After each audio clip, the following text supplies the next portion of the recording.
Damn it. ఏంటిటా కుండబద్దలు కొడతా అత్త. నమస్కారం, కుండబద్దల ప్రేక్షకులకు స్వాగతం. నేను మీ కాటా సుబ్బారావుని. ఈ వీడియోలో మనం మాట్లాడుకోబోయే అంశం డేటా చౌర్యం వెనుక దాగిన కుట్ర ఏంటి. మొన్న తెలంగాణ పోలీసులు బ్లూ ఫ్రాగ్ ఐటీ గ్రిడ్ అనే కంపెనీ మీద ఆంధ్రప్రదేశ్ ప్రభుత్వానికి సంబంధించిన డేటా సమాచారం అంతా దొంగతనం జరిగింది, దాన్ని వాళ్ళు ఇక్కడ నిక్షిప్తం చేసుకొని ఉన్నారని చెప్పే ఫిర్యాదు ఆరోపణలతో ఆ కంపెనీపై రైడ్ చేయడం జరిగింది. ఆ సందర్భంగా 4 ఉద్యోగులను అదుపులోకి తీసుకోవడం, అలాగే కేసులు బుక్ చేయటం, మిగతా ఉద్యోగులు కొంతమంది కనిపించకుండా పోవటం, ఈ ఆందోళనల నేపథ్యంలో హెబియస్ కార్పస్ పిటిషన్లు పట్టడం, దీనిపై రకరకాల ఆరోపణలు, ఎవరి కథలు వాళ్ళు వినిపించడం జరుగుతూ ఉంది. ఇప్పటి వరకు మనం అన్ని పక్షాల వారి వాదనలు, అన్ని పక్షాల వారి కథలు విన్నాం. ముఖ్యంగా ఇది ప్రస్తుతం వైఎస్ఆర్సీపీకి సంబంధించినటువంటి రాజ్యసభ సభ్యుడు ఏటు విజయసాయి రెడ్డి లోకేశ్వర్ రెడ్డి అనే ఒక వ్యక్తితో ఫిర్యాదు చేయించి, తాను ఒక ఫిర్యాదు చేసి ఈ ఐటీ కంపెనీలో ఆంధ్రప్రదేశ్ ప్రభుత్వానికి సంబంధించిన సమాచారం ఉంది, ఆధార్ కార్డులు ఉన్నాయి, ఓటర్ల యొక్క పర్సనల్ ఓటర్ ఐడి కార్డులు ఉన్నాయి, ఈ సమాచారం ఆంధ్రప్రదేశ్ ప్రభుత్వానికి సంబంధించిందని చెప్పి ఫిర్యాదు చేస్తే తెలంగాణ పోలీసులు రైడ్ చేసి ఈ గందరగోళం అంతా సృష్టించడం జరిగింది. దీనిపై ఆంధ్రప్రదేశ్ ప్రభుత్వం చెప్తున్నది ఏమిటి?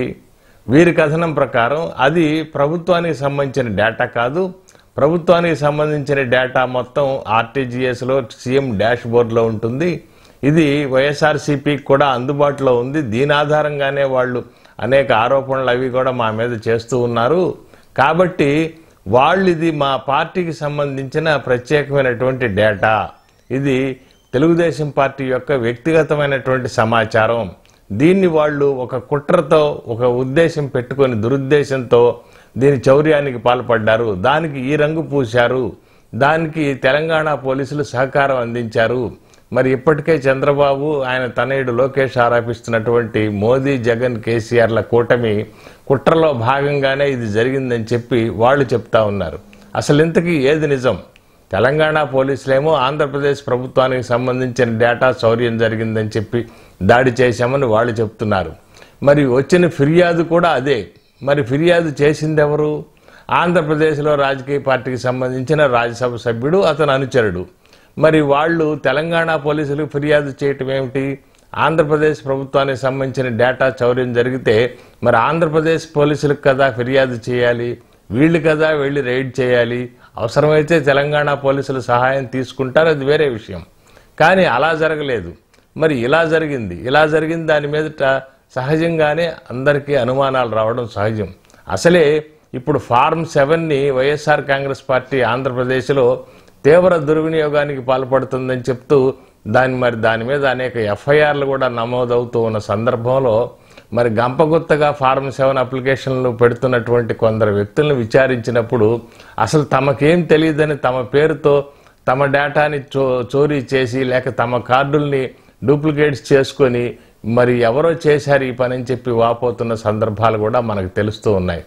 కాబట్టి మరి ఇక్కడ తెలుగుదేశం పార్టీ ఏం చెప్తోంది, మరి టీఆర్ఎస్ పార్టీ ఏం చెప్తోంది, మధ్యలో వైఎస్ఆర్ కాంగ్రెస్ పార్టీ ఏం చెప్తోంది? ఎవరి కథలు వాళ్ళు చెప్పారు.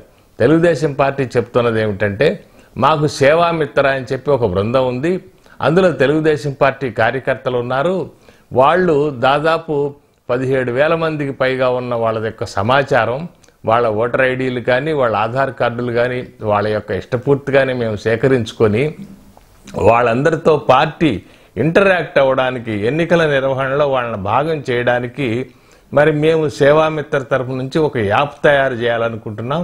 ఆ యాప్ తయారు చేయించే క్రమంలోనే మేము ఈ blue frog IT grid company యొక్క సేవలను వినియోగించుకున్నాం.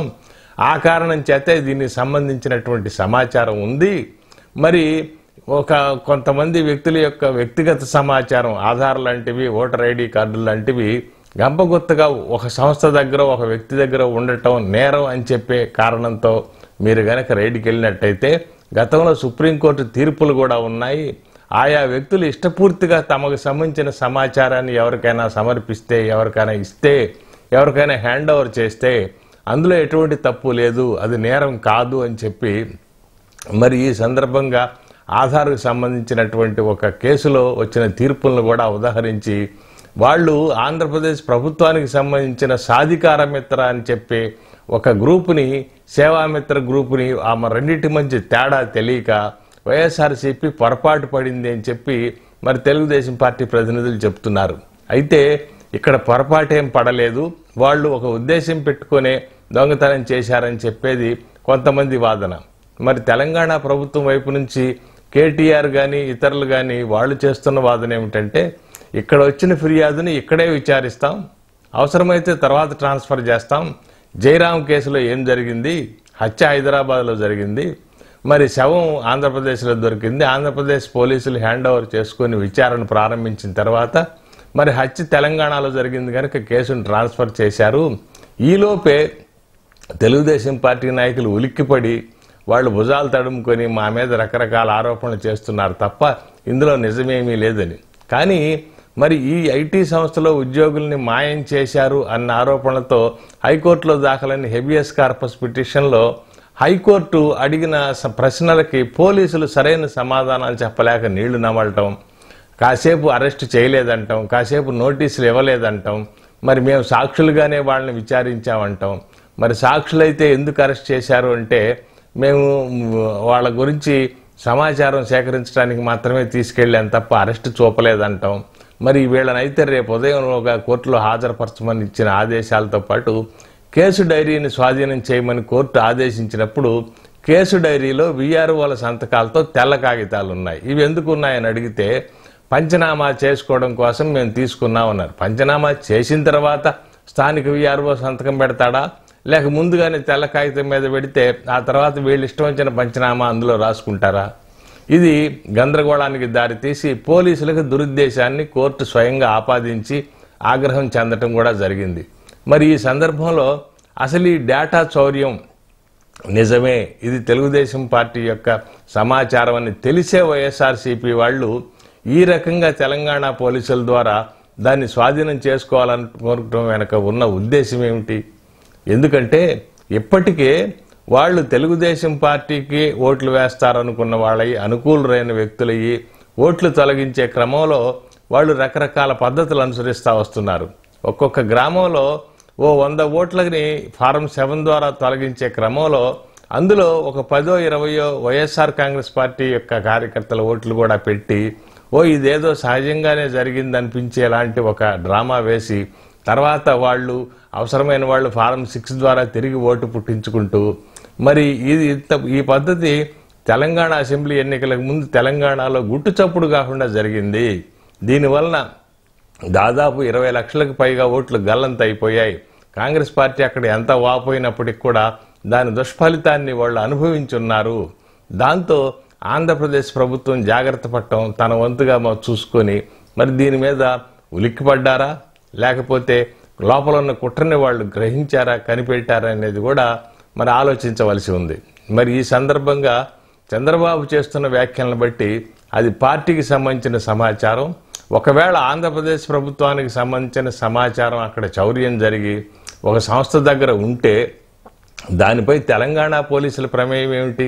ఆంధ్ర పోలీసులకు కదా ఫిర్యాదు జరగాలి. ఫిర్యాదు ఇక్కడ జరగలేదు. అలాగే జరిగిన ఫిర్యాదు కూడా తమకు సంబంధించింది కానప్పుడు తెలంగాణ పోలీసులు అలా రియాక్ట్ అవ్వడం. ఈరోజు కూడా హైదరాబాద్ పోలీస్ కమిషనర్ సజ్జనార్ దీని వెనుక మేము సరైన సమాచారమే ఉంది, ఎవరిని వదిలిపెట్టమంటూ అతను కూడా మరి దీనికి సంబంధించిన పూర్తి విషయాల్ని, పూర్తి వివరాలని తమకు అందిన వాటిని బహిర్గతపరచకుండా నర్మగర్భంగా ఇంకా మేమేదో దీన్ని కొనసాగిస్తామన్నట్టు చెప్తూ ఉండటం కూడా అనేక అనుమానాలకు దారితీస్తూ ఉంది. మరి ఈ పరిస్థితుల్లో ఈ సమాచారంతో వైఎస్ఆర్ కాంగ్రెస్ పార్టీ ఏం చేయబోతుంది అంటే, తెలుగుదేశం పార్టీ వాళ్ళు మాకు వచ్చిన ఇబ్బంది ఏమీ లేదు, అది మా పార్టీ యొక్క సమాచారం, దేశంలో ఏ ఒక్క రాజకీయ పార్టీ లేని విధంగా మా పార్టీకి మాత్రమే ఇలా తెలుగుదేశం పార్టీ కార్యకర్తలని సేవామిత్రులని పేరు పెట్టి వాళ్ళ కోసం ఒక యాప్ తయారు చేసి వాళ్ళతో మేము ఇంటరాక్షన్ అవ్వడం కోసం మేము ఈ ఐటీ సేవలను వినియోగించుకోవడం అనేది మొట్టమొదటిగా మేమే చేస్తున్నాం. దీన్ని అడ్వాంటేజ్గా తీసుకొని వీళ్ళందరినీ మరి ప్రలోభ పెట్టడానికి కానీ, వాళ్ళ ఓట్లు తొలగించడానికి కానీ, లేక రేపు పొద్దున లేకపోతే వాళ్ళని దాచేయడానికి కానీ మరి ఇట్లా అనేక రకాల కుట్రలు దీని వెనక దాగి ఉన్నాయని చెప్పి తెలుగుదేశం పార్టీ ఆరోపిస్తున్న సందర్భంలో మరి చివరికి ప్రజల మన్ననలు పొందటం, లేకపోతే ప్రజా అనుగ్రహాన్ని పొందటం, లేక ప్రజలను ఆకట్టుకోవడానికి రాజకీయ పార్టీలు తమ మేనిఫెస్టోలని సిద్ధాంతాలని తయారు చేసుకోవటం మానేసి చిట్ట చివరకు ఈ రకమైనటువంటి దొంగతనాలు, డేటా చౌర్యాలు, మరి ఇట్లాంటి దిక్కుమాలిన కొన్ని పనుల ద్వారా మరి ఎన్నికలు గెలిచి ముఖ్యమంత్రులు అవుదాం అనుకోవడం, మరి ఇటువంటి వ్యక్తులు, ఇటువంటి పార్టీలు రేపు పొద్దున అధికారంలోకి వస్తే ప్రజలకు ఏం భద్రత ఉంటుంది? ఇప్పటికే ఆధారు, ఓటర్ ఐడి కార్డులకు సంబంధించి అనేక కేసులు సుప్రీంకోర్టులో నడుస్తూ ఉన్నాయి. ఇంతవరకు ఇది అసలు వ్యక్తిగత సమాచారమా, మరి పబ్లిక్ డొమైన్లో ఉంచగలిగిందా కాదా అనే సందేహాలు అన్ని తలెత్తుతూ ఉన్న సందర్భంలో మరి వీటిపై ఇటువంటి కుట్రలు కూడా జరగటం ప్రజలకి కంటి మీద కునుకు లేకుండా చేయటమే తప్ప రాజకీయ పార్టీలు ప్రజలకి మంచి ప్రభుత్వాన్ని అందించగలుగుతామనే హామీని ఎక్కడా ఇవ్వలేకుండా ఈ పనులకు పాల్పడటం అనేది మరింత శోచనీయం. ఇదే ఈరోజు కుండబద్దలు.